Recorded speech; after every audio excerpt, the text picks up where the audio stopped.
Hello everyone, welcome back to my channel. कैसे हैं आप सब? आई होप आप सब अच्छे होंगे और मैं भी अच्छी हूँ। तो मेरा ये ब्लॉग काफ़ी दिनों बाद आ रहा है और मैं मतलब नहीं समझ पाती हूँ कि मैं किस तरह का ब्लॉग डालूँ। तो प्लीज़ इसमें आप मेरी हेल्प कीजिए। मुझे कमेंट करके बताइए कि मैं किस तरह के ब्लॉग लेकर आऊँ, क्योंकि मुझे ऐसा लगता है कि हाउस वाइफ के पास कुछ अलग तो होता नहीं है, रोज़ के वही सारे काम होते हैं। तो मैं थोड़ी कंफ्यूज रहती हूँ ब्लॉग लाने के लिए कि अगर मैं रोज़ वही सब दिखाऊंगी तो कहीं आप लोग बोर ना हो जाओ। तो इसके लिए मुझे प्लीज़ गाइड करें, मुझे कमेंट करके बताएं कि मैं किस तरह के ब्लॉग लेकर आऊँ।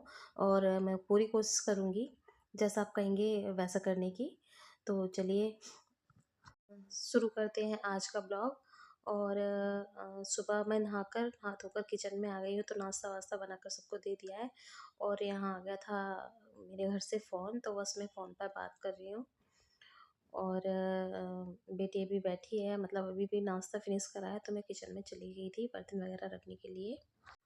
और यहाँ बेटा भी तैयार हो गया है कॉलेज जाने के लिए, तो वो कॉलेज जाने के लिए अपने शूज़ वूज़ पहन रहा है। और बेटी भी जाएगी अपनी स्टडी करने के लिए। तो मैं यहाँ पर आ गई थी किचन में, किचन के ये जो काउंटर टॉप है वो साफ़ करने के लिए। और सिर धोया था, तो अभी इतनी गर्मी नहीं है, अभी भी ठंड है। तो अगर बाल बांध दो तो वो सूखते नहीं है, इसलिए मैंने अभी बाल खोल कर ही रखे हुए हैं। और ये किचन विचन सब साफ़ करके फिर मतलब मैं क्या करती हूँ कि पहले जैसे नहाकर नाश्ता वगैरह सब बना लेती हूँ, और उसके बाद फिर सारी डस्टिंग करके पूरा झाड़ू पोछा सब करके उसके बाद ही मैं फिर खाना बनाती हूँ। उससे पहले मैं खाना वाना नहीं बनाती हूँ। तो सबको नाश्ता तो मैं ऐसे ही करा देती हूँ बिना किचन साफ़ करे, क्योंकि मॉर्निंग में इतना नहीं हो पाता है। हालांकि रात को तो किचन साफ़ करके सोते ही हैं। और उसके बाद फिर मैं जल्दी से, सबसे पहला मेरा काम यही होता है कि मैं किचन साफ़ करती हूँ। अगर किचन साफ़ हो गया, क्योंकि ज़्यादा टाइम किचन में ही लगता है, तो फिर बाकी काम बहुत आराम से हो जाते हैं। और किचन फैली रहती है ना, तो बहुत मतलब ज़्यादा दिमाग में टेंशन सी रहती है। तो मैं नाश्ता जब सबका नाश्ता हो जाता है, उसके बाद मैं पहले किचन ही साफ़ करती हूँ। और एक तरफ की स्लैब साफ़ करके मैं आ गई थी दूसरी साइड बर्तन धोने के लिए। तो सुबह नाश्ते में भी काफ़ी सारे बर्तन हो जाते हैं, क्योंकि मेरे घर में ना सबको अलग अलग नाश्ता चाहिए। हस्बैंड अलग नाश्ता करते हैं, बच्चे अलग नाश्ता कर बेटा अलग करता है, बेटी अलग करते हैं। तो इस तरीके से ना काफ़ी सारे बर्तन कलेक्ट हो जाते हैं सुबह सुबह ही। तो यहाँ पे स्लैब साफ़ करके मैं बर्तन धो दूँगी। और उसके बाद फिर मैं करूँगी झाड़ू और पोछा, जो मेन काम होता है घर की सफाई। झाड़ू पोछा ना हो तो दिखती नहीं है कि घर में सफाई हुई है। तो किचन तो हमारा पता नहीं एक दिन में कितनी बार साफ़ होता है, इसकी तो कोई काउंटिंग ही नहीं है। क्योंकि जितनी बार भी हम किचन में काम करते हैं, तो काउंटर टॉप और जो सिंक होती है, ये तो पता नहीं कितनी बार साफ़ होते हैं। और अच्छा भी तभी लगता है, पॉजिटिविटी भी तभी आती है जब हमारे घर में साफ़ सफाई हो। और किचन में ऐसा होता है कि किचन में एवरीडे धोती हूँ, चाहे सर्दी हो चाहे गर्मी हो, तो वो मैं धो देती हूँ। क्योंकि वहाँ पे खाने पीने के छोटे मोटे पार्टिकल्स गिर ही जाते हैं जब हम वहाँ पे कुकिंग करते हैं तो। और दूसरी बात, मेरा कुकिंग चैनल है, तो कई बार ऐसा होता है कि ज़्यादा ही मतलब तेल वेल के छींटे आ जाते हैं चिकने चिकने, तो वो साफ़ करने पड़ते हैं। यहाँ पर मैं आ गई थी बेडरूम में, और बेडरूम में भी यहाँ पे चादर मैंने सेट कर दी थी, और अभी मैं पिल्लो लगा रही हूँ। और उसके बाद जो यहाँ पर साइड टेबल बनी हुई है, मैं उनको साइड टेबल को भी पोंछे से साफ़ कर देती हूँ एवरीडे। क्योंकि वो एक तो वाइट कलर की माइका लगी हुई है, और दूसरी बात, अगर हम थोड़ी थोड़ी डस्टिंग रोज़ करते रहते हैं ना, तो हमें इतना नहीं लगता है। और एकदम से ना तो देखने में ही बुरा लगता है, क्योंकि जो भी उस पे सामान फैला रहता है, मैं पहले ही सारा सामान हटा दे, मतलब एवरीडे हटाती हूँ मैं सारा सामान। और अगर नहीं हटाएंगे तो वहाँ कलेक्ट होता चला जाएगा। तो सारा सामान हटाकर फिर मैं उस पर एक पोंछा मार देती हूँ। और ये मेरे रोज़ का ही काम है। ऐसे करने से क्या होता है कि जैसे हम चाय वाय भी कभी बेडरूम में भी पी लेते हैं, या पानी वानी लेके, मैं तो पानी ही अक्सर बेडरूम में ही लेकर बैठती हूँ, आराम से तसल्ली से पीती हूँ। तो उस पे ना निशान पड़ जाते हैं। तो अगर वो आप एवरीडे साफ़ कर देंगे, और जो भी एक्स्ट्रा सामान है वो अपने जगह पर रख देंगे, तो हमें ना तो देखने में गंदा लगता है, ना बाद में इतनी प्रॉब्लम होती है। तो अब मैं आ गई हूँ दूसरी साइड की टेबल साफ़ करने। उस पर भी मैं ऐसे ही कपड़ा मार दूँगी, क्योंकि हस्बैंड रात को आते हैं, कई बार दूध वो बेडरूम में ही पीते हैं, तो इसलिए उसको साफ़ करना ज़रूरी होता है। तो चलिए बेडरूम की सफाई हो गई है और मैं अब आ गई हूँ ड्राइंग रूम में। और यहाँ पर जैसे क्या होता है कि हस्बैंड की क्या आदत है, हस्बैंड की और बेटे की, वो लोग नहाते हैं तो कपड़े ना यहीं बाहर छोड़ देते हैं, अपने गंदे कपड़े जो होते हैं। तो मैं बस वही सारे कपड़े उठाकर वॉशिंग मशीन में डाल दूँगी। तो मैं एवरीडे कपड़े नहीं धोती हूँ, मैं 2 या 3 दिन में कपड़े धोती हूँ। जैसे भी मेरे को लगता है कि कपड़े कलेक्ट हो गए हैं तो मैं धो देती हूँ। बाकी एवरीडे तो मैं जो होते हैं अंडरगारमेंट्स वही धोती हूँ। अदरवाइज़ मैं एवरीडे कपड़े नहीं धोती है। तो थोड़ा सा यहाँ पे बेनिफिट हो जाता है, मशीन होने से हमारा टाइम बच जाता है। और अब ना जैसे कि मौसम थोड़ा गर्म होने लगा है, इतनी ठंडी नहीं है जितनी की थी। तो मैं क्या करती हूँ, ज़्यादातर रात के टाइम हमारे यहाँ पे डिनर जल्दी हो जाता है, तो मैं रात के टाइम ही मशीन लगा लेती हूँ और रात को ही कपड़े धो देती हूँ। इससे ना मेरा सुबह का काम इतना नहीं फैलता है, क्योंकि सुबह मुझे अकेले ही सारे घर का काम करना पड़ता है। कुकिंग से लेके डस्टिंग तक मुझे सारा खुद ही करना पड़ता है, कोई हेल्पिंग हैंड नहीं है। तो फिर मैं क्या करती हूँ, अगर मुझे रात को टाइम मिलता है तो फिर मैं रात को ही मशीन लगा लेती हूँ। तो इससे मेरे को थोड़ा अगले दिन काम करने में आसानी होती है। तो झाड़ू मैंने लगा दी थी और अब मैं पोंछा लगा रही हूँ। और अगर आपके पास मॉप है, आप मॉप यूज़ करते हो ना, तो उससे ना पोंछा लगाना बहुत ईज़ी हो जाता है। जहाँ तक हमारा हाथ नहीं जा पाता, वहाँ पर आप आराम से झाड़ू पोंछा कर सकते हो। तो कहने को होता है एक छोटा सा वर्ड हाउसवाइफ, लेकिन हाउसवाइफ के ऊपर कितनी सारी जिम्मेदारियाँ होती हैं, कितने सारे काम होते हैं, ये हम हाउसवाइफ से ज़्यादा बेटर कोई नहीं जान सकता। तो मैंने बनाए थे साथ में यहाँ पर दाल चावल। तो बेटी दाल चावल खा रही है और मेरे छोटे बेटे के हाथ में चोट लगी हुई है, राइट हैंड में। तो उसका कुछ रिटर्न वर्क करना था, तो उसकी स्कूल टीचर ने कहा कि अगर वो नहीं कर पा रहा है तो आप ही कर दो। तो बस मैं उसी का वर्क लेके बैठी थी। तो मैंने, क्योंकि मुझे रोटियां नहीं बनानी थी, मैंने झाड़ू पोंछा जब मैं कर रही थी, सफाई कर रही थी, तो काम करते करते ही मैंने दाल चावल दोनों बना दिए थे। क्योंकि खाने का टाइम हो गया था और बच्चों को भूख लग रही थी। तो मैं यहाँ पर खाना नहीं खा रही हूँ, क्योंकि मैं दाल चावल नहीं खाती, मुझे पसंद नहीं है। तो मैं यहाँ पर बैठ गई हूँ बेटे का काम करने के लिए। और मैं अपने लिए खाना बनाऊँगी भी नहीं, क्योंकि जब हम अकेले होते हैं तो खाना नहीं बनता है। फैमिली के लिए, बच्चों के लिए, हस्बैंड के लिए जितने हम एक्टिव होते हैं ना, उतने हम अपने लिए नहीं होते हैं। अगर वो कह देना कि हमें ये चीज़ खानी है तो हमें आलस नहीं आता, झटपट बन जाता है। लेकिन अगर हमें सिर्फ अपने लिए बनाना हो ना, तो हम नहीं बनाते हैं। तो अभी मैं बस इसका काम करके और देखती हूँ, अगर भूख लगेगी तो घर में अगर कुछ पड़ा हुआ तो ठीक है, वरना चाय वाय बनाकर पी लूँगी। और वैसे भी इसके एग्ज़ाम शुरू होने वाले हैं, अगर मैं इसके हाथ ठीक होने का वेट करूँगी तो ये लर्न नहीं कर पाएगा। तो इसलिए मैं इसका सारा काम कर रही थी स्कूल का, एसएसटी का। तो यहाँ पर हो रहा है शाम का टाइम, मैं दोबारा से किचन में आ गई हूँ। और एक तो शाम का टाइम हो रहा है, चाय बनाने का टाइम हो रहा है।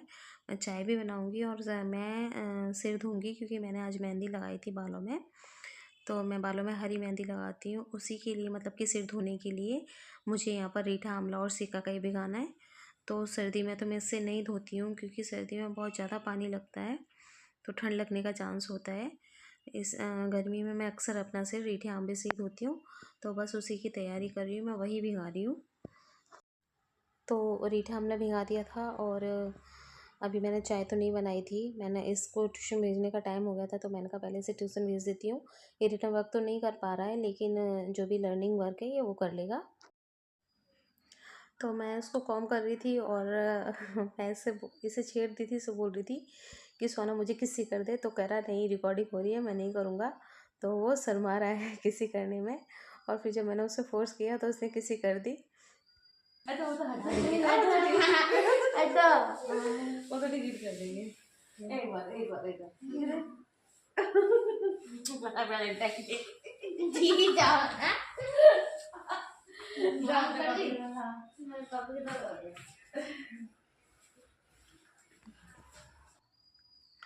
तो अब मैं वापस से आ गई हूँ किचन में चाय बनाने के लिए।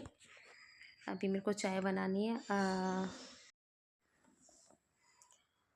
तो आप मेरी वीडियो कहाँ से देख रहे हैं मुझे कमेंट करके ज़रूर बताएं। और मेरे लिए सजेशन भी अगर आपके पास हो कि मैं किस तरह के ब्लॉग बनाऊं, तो प्लीज़ ज़रूर बताएं।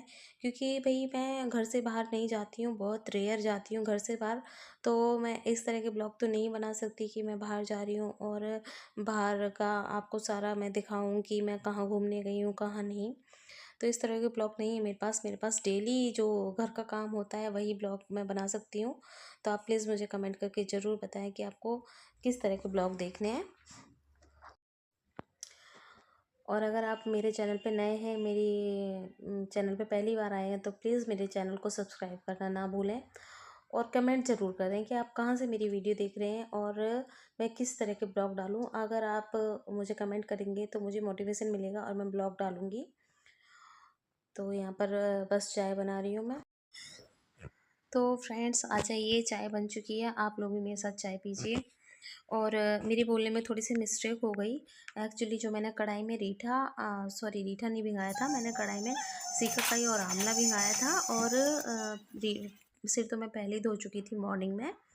और अब मुझे लगानी थी मेहंदी, तो उसके लिए मैं आगे बताती हूँ आपको। तो यहाँ पर मैं आ गई हूँ मंदिर में शाम की पूजा करने के लिए। सुबह का जो था पूजा का ब्लॉग मैं नहीं शूट कर पाई क्योंकि सुबह बहुत ज़्यादा काम होते हैं, तो मैंने सोचा कि मैं आपको शाम को शूट करके बताऊंगी। तो यहाँ पर मैं दुर्गा सप्तशती का पाठ और हनुमान चालीसा रोज़ शाम को करती हूँ, लेकिन कुछ दिनों से मेरा रूटीन बिगड़ा हुआ था, तबीयत ख़राब होने की वजह से मैं नहीं कर रही थी। तो यहाँ पर मैं अपनी शाम की पूजा ख़त्म करके फिर से किचन में जा रही हूँ, क्योंकि किचन तो हमारे लाइफ का एक ऐसा पार्ट है जिसमें हमें पूरा दिन काम करना होता है। तो यहाँ मेरी पूजा फिनिश हो गई है और खाना मैं बना चुकी थी। खाने का वीडियो मैंने नहीं शूट करा क्योंकि वीडियो काफ़ी बड़ा हो रहा था। तो यहाँ पे देखिए लोहे की कढ़ाई में मैंने सुबह रीठा और आंवला भिगोया था। सॉरी, बार बार मैं रीठा बोल रही हूँ। आंवला और सीकाकाई भिगोया था और देखिए कैसा कलर छोड़ दिया है। तो ये मुझे चाहिए सीकाकाई का पानी। इस पानी को तो मैं निकाल लूँगी, मतलब सीकाकाई को निकाल लूँगी और सिर्फ पानी लूँगी। और ये जो आंवला है ना, इसको मैं पीस लूँगी। और फिर मैं आपको बताती हूँ मैं मेहंदी कैसे बनाती हूँ। इसको फेंकना नहीं है, इसको अगर नेक्स्ट डे मेहंदी लगाने के बाद जब हम सिर धोएंगे ना, तो इसको मैं ऐसे रख दूँगी और इसको बाद में मैं सिर धोने में रीठा, आंवला और सीकाकाई इस तरीके से मैं इसको यूज करूँगी। तो अभी मैं इनको पीस लेती हूँ और इसमें डाल रही हूँ मैं आधा चुकंदर।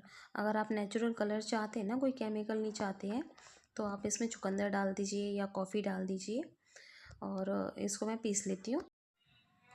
तो जो कढ़ाई में पानी था वो थोड़ा थोड़ा पानी डालकर मैंने ये पेस्ट तैयार कर लिया है, देखिए।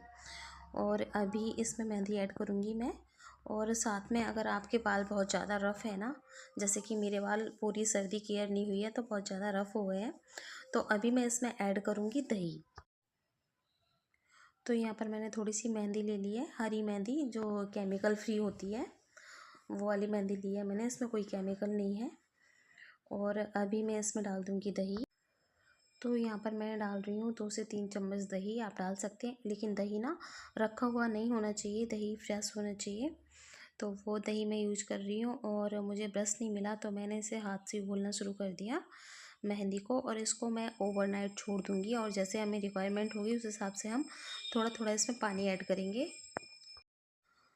तो अगर इस तरह से मेहंदी घोलकर आप अपने सिर में लगाते हैं ना, तो आपके जो बाल हैं टूटना तो बंद होंगे ही और उनमें नेचुरल कलर आएगा।